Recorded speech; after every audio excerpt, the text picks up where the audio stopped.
a bizarre conspiracy I just stumbled across just now. And then we travel to Moorhead, Minnesota to visit Concordia College. The girls' dormitory is usually full of beautiful young co-eds studying for classes and getting ready for school.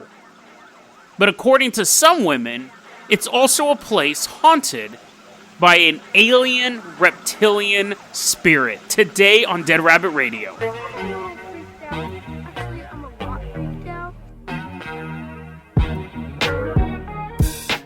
Hey everyone, welcome back to another episode of Dead Rabbit Radio. I'm your host, Jason Carpenter. I'm having a great day. I hope you guys are having a great day too. You know, I come up with conspiracy theories quite often. Come up with conspiracy theories myself all the time. And sometimes they're valid, and sometimes they're ridiculous. Now, this first story we're going to talk about, it started off with something that was ridiculous. Honestly, was ridiculous. And I started looking into it, and I said, let's see if there's actually something here. And I started looking into it. So, let's go, though, to really explain this. We're going to magic school bus this. Bing! We're on the beach. Whoa, what? How are we doing here? We're all of a sudden wearing our swimming clothes.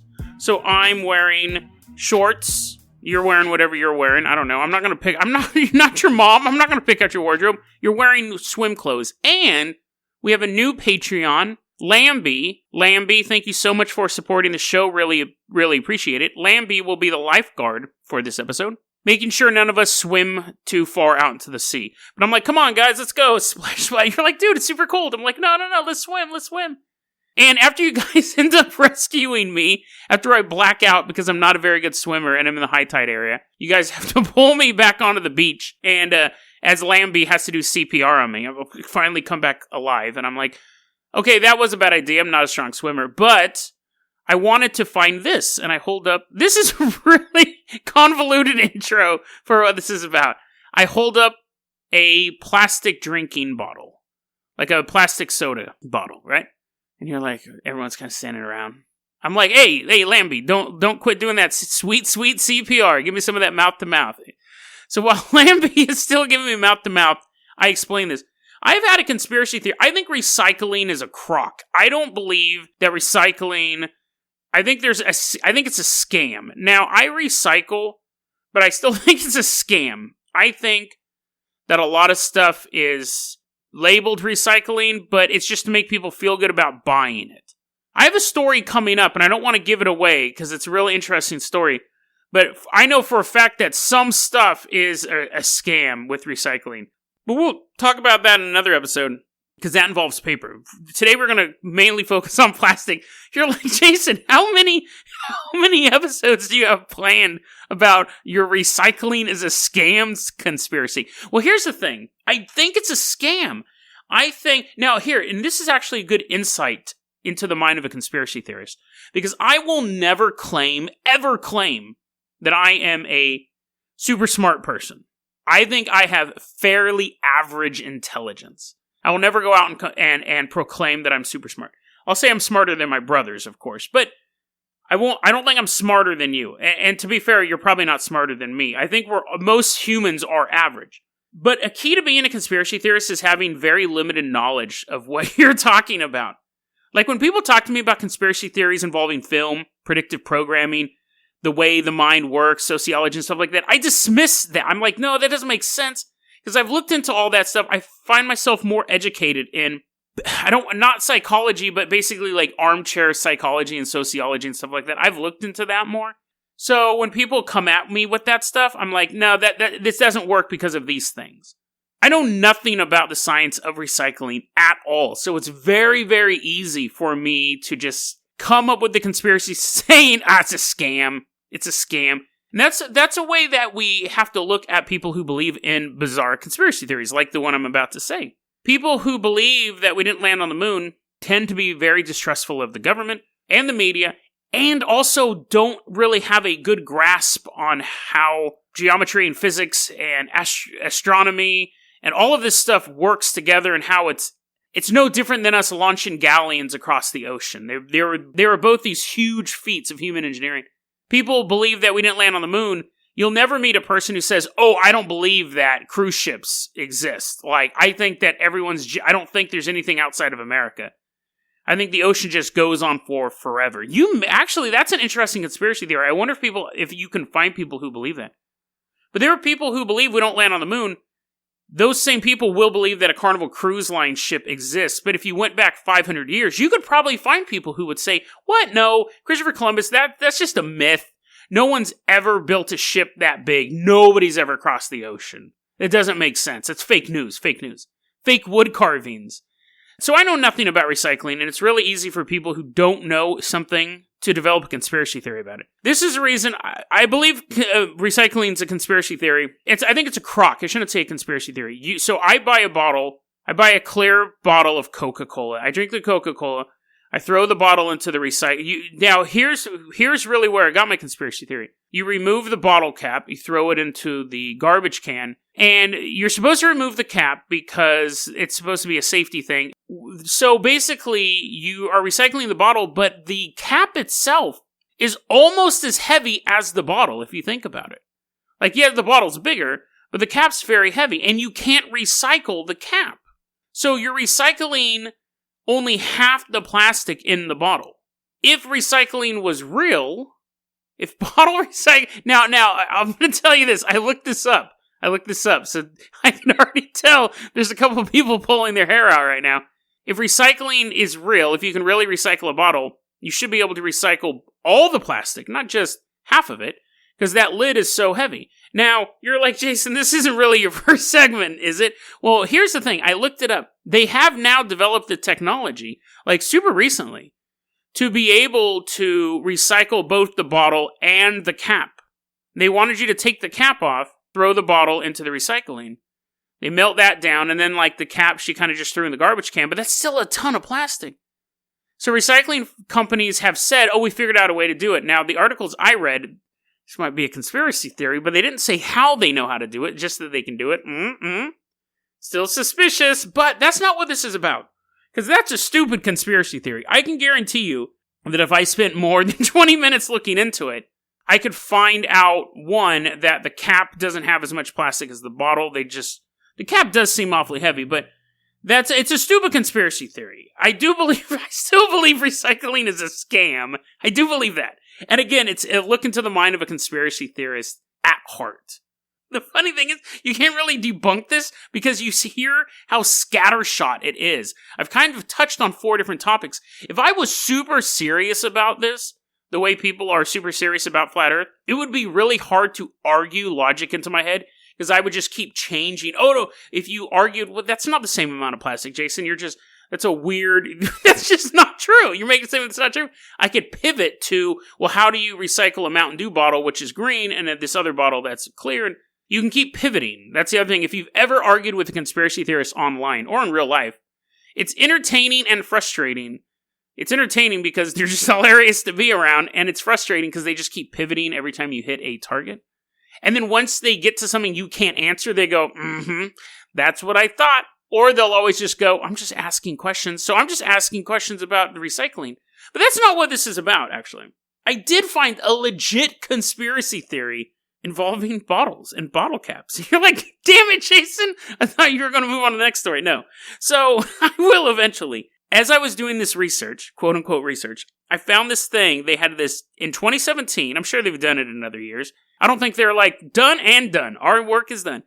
They had this thing called the International Coastal Cleanup. People all over the world were walking along the beach, picking up garbage. Number one thing picked up, and I've heard this before, cigarette butts. Whenever you hear about that island of trash out in the middle of the ocean, it's like a 4 mile or 5 mile, whatever, it doesn't matter. Big floating island, it's mostly cigarette butts. Cigarette butts is the number one contaminant they're finding. Anyways, number 2 was plastic bottles. But number 3, so here, let me get you the numbers here. You're like, damn it, just tell us a ghost story. I'm getting to the ghost story. This is trippy. Number 1, cigarette butts, 1.8 million. Number 2, plastic beverage bottles, 1.5 million. 1.5 million for plastic bottles.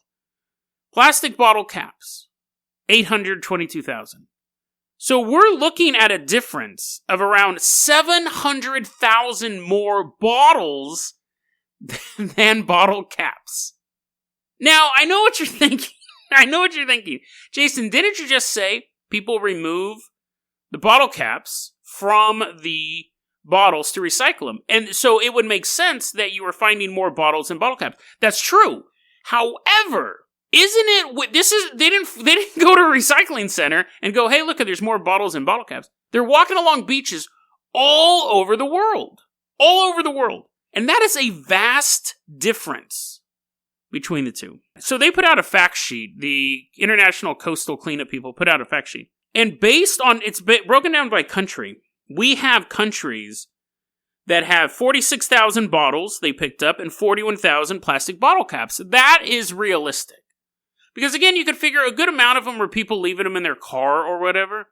You figure bottles washing up on beaches, but still, they should be relatively close. We have countries that have 76,000 plastic bottles found and only 27,000 bottle caps.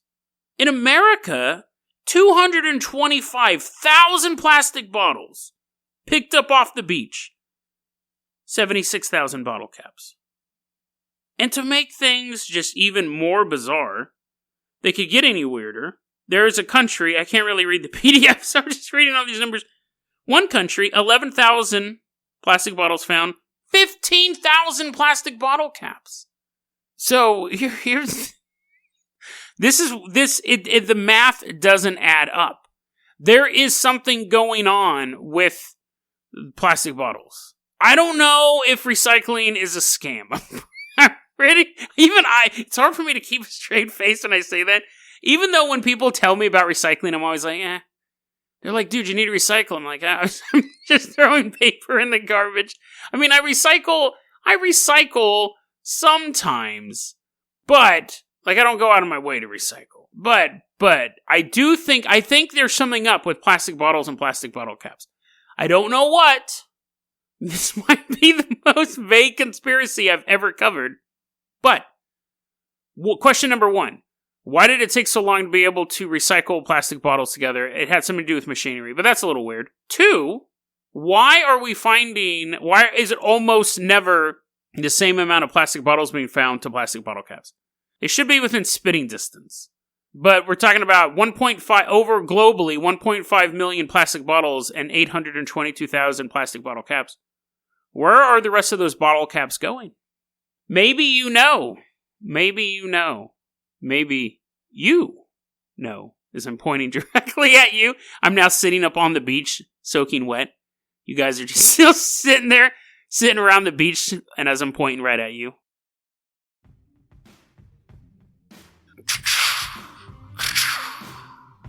A darkness falls over the land. I'm not going to keep doing that voice. These giant triangle spaceships poof, poof, poof, appear over grass and stuff. And with them comes the monsters. A quest has been unlocked or currently being developed. Yeah, and then the monsters will stop you. Can you unlock the secrets? Can you find the hidden civilization full of food and stuff? There's a horse, and then, it's just not as bad as where you're going to start off. Then join the official Dead Rabbit Radio Minecraft server, completely open to the public now, until somebody totally graffitis it, and I have to reset stuff. But until then, join on the quest to defeat the giant triangle ships I made. I mean, that it's descended from space. Find the hidden map, and then go to where all of the Patreon supporters have been building stuff, and it's basically a hidden civilization because it's not as gross and grody as where you will spawn. So join us. The link is in the show notes for the Minecraft server. Join us. Well, there was an ad for our Minecraft server. So yes, come and join us. Come and join us until it gets trolled into oblivion. No, I have this button. I have this option, I guess. I hit it and it'll revert the world back 24 hours or something like that. So if people go and just completely obliterate or just start trolling people, boop, they get banned and then everything gets restored. So that's kind of cool. And yeah, I'm going to be on it after this episode. So you can get on and explain to me how recycling works and how mere differences of numbers does not a conspiracy make. But hey man, if people can believe that trees are mountains or mountains are trees, I can believe that there's something up with bottles and bottle caps. So, or we're both idiots. Let's go ahead and move on to our next story. Now, our next story comes from a little magazine known as UFO Roundup. Magazine might not be the right term. I think it's mostly a website, but on the last episode I found a website that was UFO sightings from the year of 1988, which I thought was weird and kind of quaint. I was looking through them, and they didn't have a lot of info. The last one is about a guy trapped in a jar, and it was kind of cool. This one, I was able to find more info, and boy did I find more info on this one. We're going to Moorhead, Minnesota. So let's drive off the beach. We'll hop in the Jason Jalopy. We're going to drive all the way from a nameless beach as I'm drinking sodas and just throwing them out the car, one after another. Glug, glug, glug, glug. Throwing them out, and then I'll drive a mile and throw out the bottle cap. You're like, you're the man. You're the shadow behind the conspiracy. I'm like, whoa. Glug, glug, glug, glug. Throwing out. We get to Moorhead, Minnesota. It's March 1988, obviously. And I'm going to read you, there's going to be a lot of reading, because you really have to get the intent behind the authors, really, in this case. So, in the 1988 website, we have this written. This is the summary. Quote, the witness, this young woman, the witness had returned to Hoyam Hall, the girls' dorm at Concordia College, from an early morning jog and was taking a shower. She soon noticed a shadow blocking the bathroom lights. Turning around, she saw a strange figure hovering above the shower door. The creature was described as greenish, scaly, and reptilian in appearance. The witness screamed and it apparently disappeared. Source, UFO Roundup, Volume 6, Number 2. This has all the hallmarks of a creepy story. 1, you're in the bathroom. It's always creepy in the bathroom. You're taking a shower. Reptilian, alien creature watching you shower. That's creepy. Has the hallmarks of a good story. Young woman. It's always a good bonus. A young college-age woman. And she's in the shower. So it had the hallmarks of a good story and a spooky story. And I was able to find out more. So I was like, yes, I found UFO Roundup, Volume 6, Number 2 online. And I found a website that the person who wrote the summary for this really didn't do the story justice. Like, what I just read you was what you would basically read in a police report. When you actually find UFO Roundup, Volume 6, Number 2, you find an author who loves the subject matter that he is writing about. Absolutely is in love with this story. So, when we go to UFO Roundup Volume 6, Number 2, which will, I think, go down in Dead Rabbit radio history as being one of the steamiest things we've covered, no pun intended, because apparently at Concordia College in Moorhead, Minnesota, Hoyam Hall, the girl dormitory, there were multiple encounters of reptilian creatures and more. So let's look at what the UFO Roundup Volume 6, Number 2 actually says about this. Quote, in late January of 1986, freshman Amanda Flynn, and then we have parentheses, all names have been changed to protect the lady's privacy. Why give her a last name? That's one of the weird things about this. It makes me think that the author was kind of building a fantasy.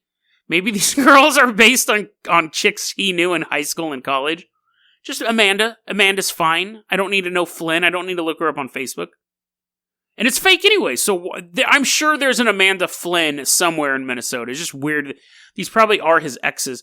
In quote, in late January of 1986, freshman Amanda Flynn was in the bathroom, clad in her underwear, washing her hair in preparation for a date that night. Parentheses, a date with the author. I was told, no, he didn't actually say that. But again, we already have a difference in tone. The first one was monster in the bedroom or bathroom, and then it was just fact. This guy is laying out a straight up fan fiction of, now apparently this stuff really happened. Like I said, there was multiple reports of reptilians in bathrooms around here.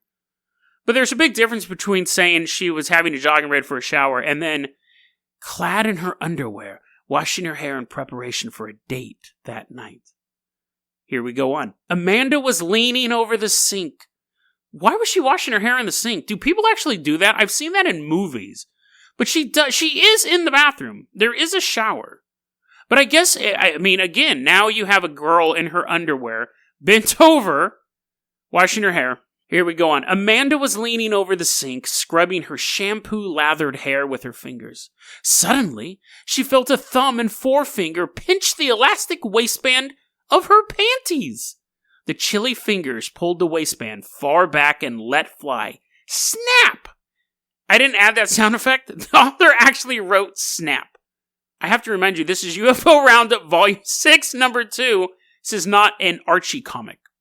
People read this because they want to learn about creatures from another planet, but this is written as a level of like a Porky's spec script. Here we go. We're going to continue. Ow! Again, I'm not adding that sound effect in the UFO report. Ow! Looking at the mirror, Amanda saw a hooded and caped figure behind her, reflected in the mirror. The hood shadowed much of his face, revealing a gaunt, dark green reptilian chin and thin, lipless mouth. The black cape hid much of his body, showing only a glimpse of a scaly chest. Amanda gasped out loud. Then she got angry, thinking it was probably some fraternity brother from Fargo. What school do you attend? Are you attending Galaxy High? At what point do you look up in the mirror and see a reptilian person and go, oh, those are those guys from Fargo, the fighting Fargo lizards. Oh, I know them. What point? Why would you even consider that might be a guy? Anyways, she turns around. I'm going to cut to the end of the chase. She turns around. She slaps the alien. Her hand passes through midair. And then it ends with the statement, there was no one behind her. And then the author doesn't say this, but we'll assume the author was thinking that this beautiful, what was her made-up name, Amanda Flynn, ran out of the room, screaming, arms flying in the air, revealing her beautiful bare skin. She runs into the author's arms. Save me from the aliens. Totally different way of talking about this stuff. And this goes on and on and on. He does go on to report, the author does go on to report, in 1988, Kathy Oberg was in the bathroom and she decided to take a shower. And this is where he uses the term soaking herself beneath the steaming shower head. Dude, we get it. You want to bang these chicks. We get it. You don't have to go that far out. We understand. Anyways, that was the first story that was in that little UFO roundup. She came out and she saw the alien, the weird terminology, hovering above the shower door. So how tall was this thing? Like, how would you hover above a shower door? Like, was he 2 inches tall and he was like right above the top of the door? Or was he like floating like horizontally? I don't get what that means. But anyways, and then this creature, he disappears. So we already heard that story. In 1989, sophomore Nancy Peterson, fake name, she is sleeping in bed. Here's another story. All of these stories involve women barely dressed, which makes me a little suspicious about this stuff. But she's going to bed and she goes to pull her blanket up and then the blanket gets pulled up for her and she thinks it's her roommate. And do roommates tuck each other in? Like, I've had roommates before, but I've never been like, good night, Todd. I've never done that. But anyway, she thinks that the roommate's tucking her in, and then we get to this sentence in this great UFO Roundup, Volume 6, Number 2. But as her head nestled on the pillow, Nancy's eyes popped wide open. Hold it. Since when does Margie have only 3 fingers? She sits up in bed, and she sees a creature. She was in a bunk bed, so like she looks and she sees the ladder at the end of the bed. She sees the creature peeking over the end of the bed. Have a nice sleep tonight as you're going to sleep and you imagine a little reptilian kind of peeking over your bed. As your 3-fingered roommate tucks you in. Sleep well. But anyways, so it goes on and on and on. And then there's some ghost story that also happened at Hoyam Hall. It's not really even a ghost story. This girl wakes up and her roommate is walking around naked, except for thigh-high. The dude writing this definitely wants to bang these girls. Like, just so we're all clear on this. Don't sue me. I'll say allegedly wants to bang these girls, but all of his stories involve women barely dressed. Barely dressed. This one, the woman wakes up, her roommate is wearing thigh-high thigh-high pantyhose, a choker, and opera gloves, and nothing else, and begins wandering around Hoyam Hall as the roommate follows her. Doesn't want to wake her up because she doesn't know what she's going to do. She's sleepwalking, and then finally her roommate wakes up, and she goes, oh my goodness, like I'm naked and I'm in the middle of public, and the friend puts a bathrobe on her. And then so that's just a girl who's sleepwalking, right? A girl who the author wants to have sex with, who's sleepwalking. Fine, that's his made-up story. But then, I mean, it may have happened, but, so that's that story, but then why is that in UFO Roundup? That's what I was thinking too. So they had to add, i.e. make up this detail to make it paranormal. The roommate turns to her naked friend, well now she's in a terry cloth robe, monogrammed with the author's initials. Oh, my boyfriend gave this to me. The roommate goes, it's so weird. Like, you're walking around dressed like that, you're sleepwalking, but how did you ever come into possession of opera gloves? Dun, dun, dun. So it's like a ghost or reptilian gave her opera gloves. Apparently she owns thigh-high stockings. She was also wearing black pumps. She was also wearing black high heels. So she owns a choker. She owns thigh-high fishnet stockings. She owns black pumps. She doesn't own opera gloves. That's the mystery. Where'd she get the opera gloves from? So according to UFO Roundup Volume 6, Number 2, we are supposed to believe that there is supposed to be a and I assume I'm kind of at a loss for words because even I'm looking at this and I'm thinking, so is the reptilian an alien? Is the reptilian a demon? The fact that it's wearing clothes makes me think it's an alien or it's wearing a cloak. It also could be a Scooby-Doo villain. It could be the author of this story. Everyone's like, man, where'd you get such good details? How are you able to tell what time it was on their clock? He's like, but we don't know whether or not, we'll assume these stories are true just because they're hilarious. We don't know if the reptilian is an alien visiting this college, which if it is, I mean, it's a much better gig than mutilating cows. If you think about it, if you're in an alien armada and you're trying to figure out like ways to invade Earth or whatever, do reptilian stuff, this one dude gets assigned to the anal probe division. This other guy gets involved in, his job is just mutilating cows all day long. And then you get assigned to Sector Gamma 9, which happens to be a girls' dormitory in the middle of Minnesota. Your job is to just appear behind them while they're the least clothed. Reptilians may think human women are disgusting, and then in that case, they're like, oh man, I wish I was knee-deep in a cow's rectum right now. But I'm going to assume that they think humans are beautiful as well. So he's digging his work. You gotta love what you do. And then there's stories of like just basic paranormal stuff there. Television's turning on and off. Girls hearing their names called out in the middle of the night. Suspiciously, the voice sounds similar to the author of this article. When he came to interview them, they're like, have you been here before? I know I recognize your voice. And he's like, no. He's hiding his black cloak and lizard mask behind his back. Is it possible? We'll assume that the author was not dressing up and perpetrating these crimes. Those are all jokes. They're all alleged. This is a comedy podcast. So that aside, there is that concept of high strangeness. There is that concept of the paranormal, meaning both UFOs and Bigfoot and ghosts and stuff like that. If this school is some sort of vector for those type of things, it would make sense that you would have reptilian sightings and then like basic televisions turning on and off, cold spots and things like that. It brings up the interesting question is, what if almost every haunted house actually has a reptilian or some other thing in it? When we talk about haunted graveyards and haunted forests and haunted asylums, those things are creepy in and of themselves. But what if behind those darkened corners, there's things that are more sinister, more intelligent? A ghost is always just kind of a thing that floats around. the worst it could do is kind of like scare you or knock a pan over, push you. And then if a demon, could possess you or possess someone you love, those things are horrible too.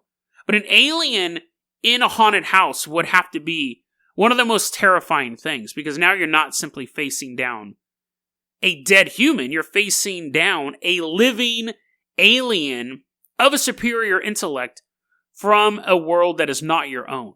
But it does make you think the next time you're in a supposed haunted house, the next time someone tells you a story about a ghost lurking around the corner, or a little girl that haunts the hallway of your apartment complex, you may laugh, you may get scared. But then you may have to think that that manifestation of a ghost is actually the byproduct of something else warping our reality. That something else could be an alien presence who's more sinister than the human mind could ever imagine. If you have to have your choice between being trapped in a haunted house with the spirit of a man who's trying to move on to the other side, or being trapped in the house with an alien beyond our comprehension sent here to gather intelligence on what it means to be human, you may choose the ghost, you may choose the alien, but in reality, you may not have a choice. Both may come together part and parcel. And if that is the case, there's no such thing as just an ordinary haunting. There's no such thing as a friendly spirit. Because while you're trying to pay attention to the wrappings, while you're trying to make peace with the ghost in your cupboard, you should know that an alien intelligence could be watching you while you undress. DeadRabbitRadio@gmail.com is going to be your email address. You can also hit us up at Facebook.com/DeadRabbitRadio. Twitter is @DeadRabbitRadio. Dead Rabbit Radio is the daily paranormal, conspiracy, and true crime podcast. You don't have to listen to it every day, but I'm glad you listened to it today. Have a great one, guys.